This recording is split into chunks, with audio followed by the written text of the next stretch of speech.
अस्सलाम वालेकुम। ईरान की जंग अब 7वें दिन में दाखिल हो चुकी है और सबसे बड़ी खबर तो ये है कि ये जंग अमेरिका को बहुत ज़्यादा महंगी पड़ रही है। क्या अमेरिका इसको जिस तरह से दावे करता है कि वो इसको तवील अरसे तक अफोर्ड कर सकता है, क्या वाकई ये मुमकिन होगा?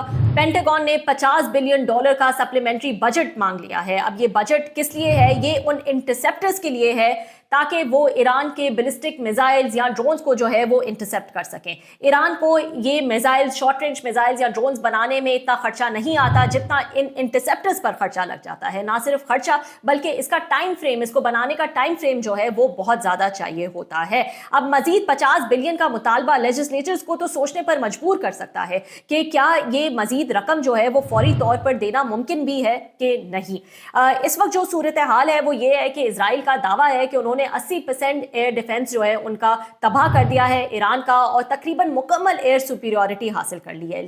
पिछले 7 दिनों में जो कैजुअल्टीज है उनकी तादाद 1200 से बढ़कर हो गई है। ईरान तो ये खुलकर कह चुका है कि वो किसी किस्म की बातचीत नहीं करना चाहता, किसी किस्म का डायलॉग जो है वो नहीं करना चाहता और किसी सूरत जो है वो नहीं पीछे हटेगा। रिसेंटली एक इंटरव्यू हुआ ईरान के फॉरेन मिनिस्टर अब्बास अरागची के साथ, और उनको जब इंटरव्यू ने पूछा कि अगर बूट्स ऑन ग्राउंड आ जाते हैं, अगर फौजी दस्ते आते हैं ईरान में, तो आपका क्या रद्द अमल होगा, तो अरागची के जवाब ऐसा जवाब था कि उसने शॉक्ड कर दिया, सरप्राइज कर दिया, चुप करा दिया इंटरव्यूअर को। और वो जवाब ये था कि हम इंतजार कर रहे हैं। तो इस वक्त ईरान जो है मुकम्मल तौर पर तैयार है, कॉन्फिडेंट है कि वो इस जंग का भरपूर मुकाबला जो है कर सकता है। ना सिर्फ उनको नुकसान पहुंचा सकता है, वीक कर सकता है अमेरिका और इजराइल को, बल्कि अपना डिफेंड जो है वो भी भरपूर तरीके से कर सकता है। दूसरी तरफ ईरान के नए लीडर कौन होंगे खामनाई की शहादत के बाद, ये सवाल अब तक सॉल्व जो है वो नहीं हुआ है। खामनाई के बेटे जो है मुश्तबा खामनाई, कहा जा रहा है कि वो नए सुप्रीम लीडर होंगे। लेकिन एक बड़ा ही इंटरेस्टिंग इंटरव्यू जो है वो ट्रंप ने दिया रॉयटर्स को, और वो क्या कहते हैं, वो इसमें कहते हैं कि we are going to have to choose that person along with Iran. उसको हम चूज करेंगे, यानी हम उसके फैसले में जो है वो इन्वॉल्व होंगे कि नया लीडर कौन होगा। वो ये भी कहते हैं कि I have to be involve in the appointment like with Delcy in Venezuela. Khamenei's son is unacceptable to me.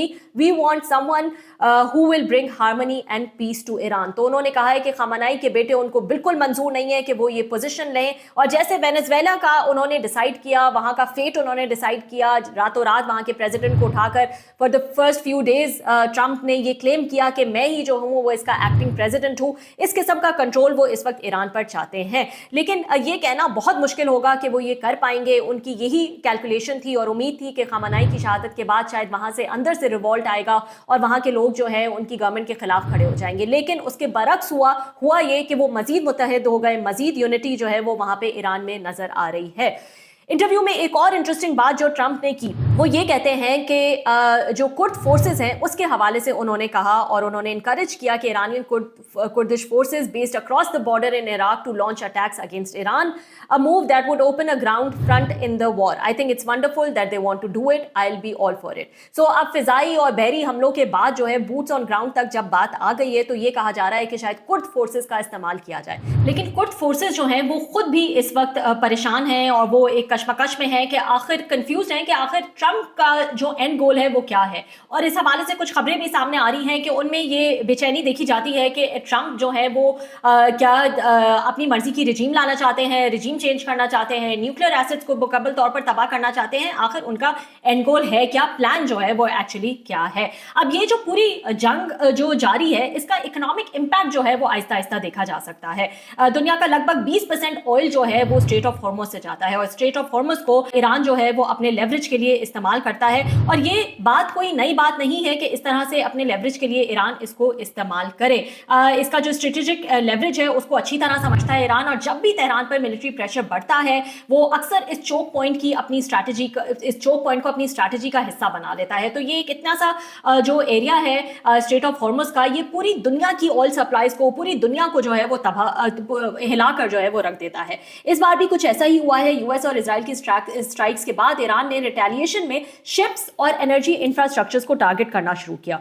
कुछ टैंकर्स को ड्रोन से हिट किया गया और कुछ वेसल्स को नुकसान पहुंचाने की रिपोर्ट्स भी सामने आई हैं। ईरान का मैसेज क्लियर है कि अगर ईरान पर हमला होगा तो ईरान भी पूरी दुनिया का ऑयल सप्लाई जो है वो महफूज नहीं रहने देगा। और ये स्ट्रैटेजी जैसा कि मैंने कहा कि नई नहीं है, 1980s के ईरान इराक वॉर के दौरान भी टैंकर वॉर का कॉन्सेप्ट सामने आया था, जहां दोनों साइड्स ने शिपिंग रूट्स को टारगेट किया था। मगर ऑब्वियसली आज का सिनेरियो जो है वो ज़्यादा डेंजरस है। जो डिपेंडेंसी है ऑयल पे वो मज़ीद बढ़ गई है, जो एनर्जी डिपेंडेंसी है और ग्लोबल इकोनॉमी की जो ओवरऑल डिपेंडेंसी है वो बहुत ज़्यादा है, डिमांड जो है वो बहुत ज़्यादा है। सो ऑब्वियसली ये इस वक्त एक ज़्यादा डेंजरस सिचुएशन है। अगर स्ट्रेट ऑफ हॉर्मुज़ जो है उसको किसी किस्म की कोई रुकावटें जो है वो वहाँ पर देखी गई अगर तो पाकिस्तान की इस वक्त क्या सिचुएशन है, और फिर मैं आगे भी चलूंगी कि स्ट्रेट ऑफ हॉर्मुज़ की जो है वो क्या सिचुएशन है इस वक्त, क्योंकि चाइना, इंडिया और दूसरी एशियन कंट्रीज़ जो हैं उनको भी ये इम्पैक्ट करेगा और वो इस हवाले से जो है वो क्या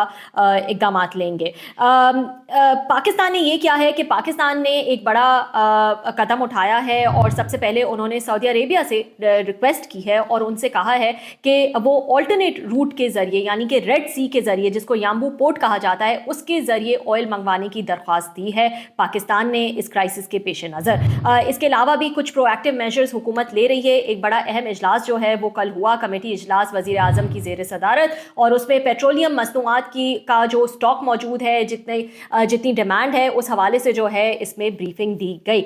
इसमें दो चीज़ें जो अहम है वो ये कि कमेटी ने ये डिसाइड किया है कि हफ्तावार कीमतों के तयन के बारे में सिफारिशात पेश कर दी हैं और ECC उसको अप्रूव करेगा। उसमें यह होता है कि फोर्टनाइटली ये प्राइसेस, ऑयल प्राइसेस जो है वो अपडेट की जाती हैं, लेकिन अब हफ्तावार कहा जा रहा है इस पूरी जंग के पेश नज़र कि ये हफ्तावार इनका तयन किया जाए। लेकिन लास्ट वर्ड जो है वो ECC का होगा और फिर ज़ाहिर कैबिनेट मंजूरी के लिए भी ये जाएगा।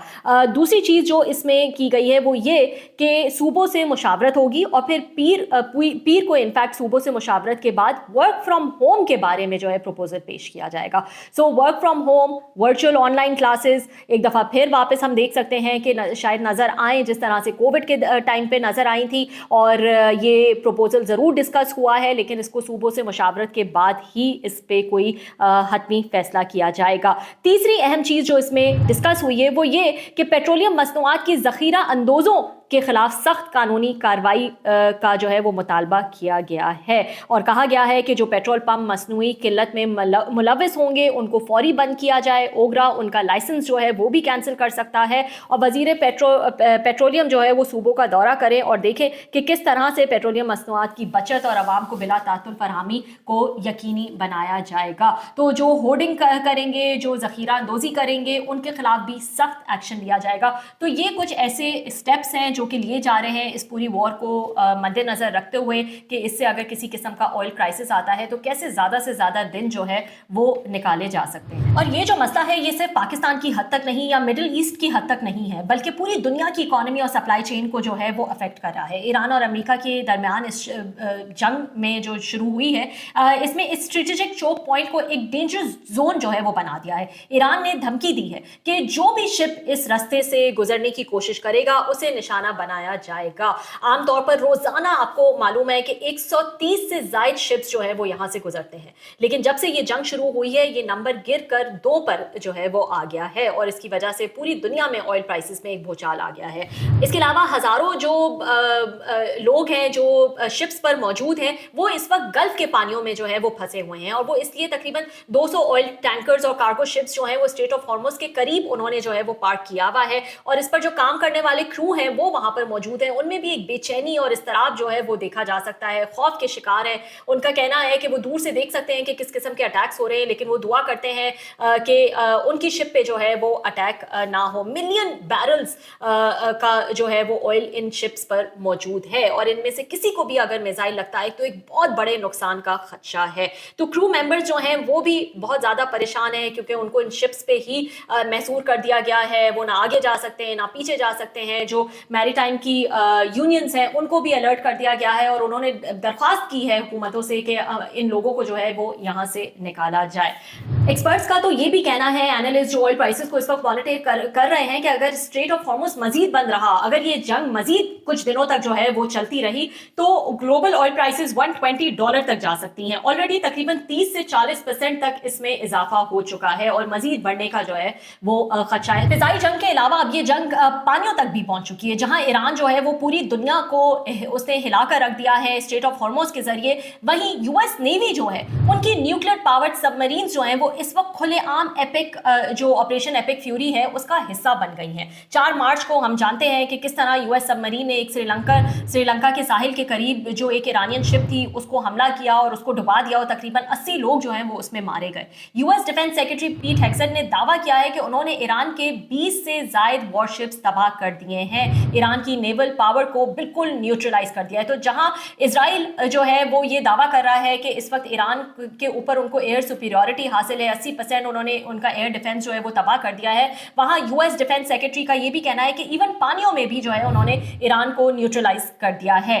ईरान की जो छोटी मिडजेट सबमरीन्स हैं स्ट्रेट ऑफ हॉर्मुज और बंदर अब्बास नेवल बेस पर मौजूद थी, यूएस सेंटकॉम के मुताबिक पिछले 48 आवर्स में ईरान की एक बड़ी सबमरीन को डुबा दिया गया है। तो अब ना सिर्फ फिजा में ये जंग लड़ी जा रही है बल्कि पानियों में भी जो है ये जंग लड़ी जा रही है और अब बूट्स ऑन ग्राउंड की भी बात हो रही है through Kurdish forces. Let's see कि उसमें जो है वो कितनी हकीकत है और किस हद तक जो है ये मटेरियलाइज होता है कि कुर्द फोर्सेस का जो है वो इस्तेमाल किया जाए ईरान में दाखिल होने के लिए, वहाँ पे एक रिबेल मूवमेंट जो है वो लाने के लिए, ताकि वहाँ की आवाम जो है वो रिवोल्ट करे। पिछले 3 दिनों में कम से कम 8 तिजारती जहाज़ों पर ड्रोन्स और प्रोजेक्टाइल से हमले हुए हैं ईरान के।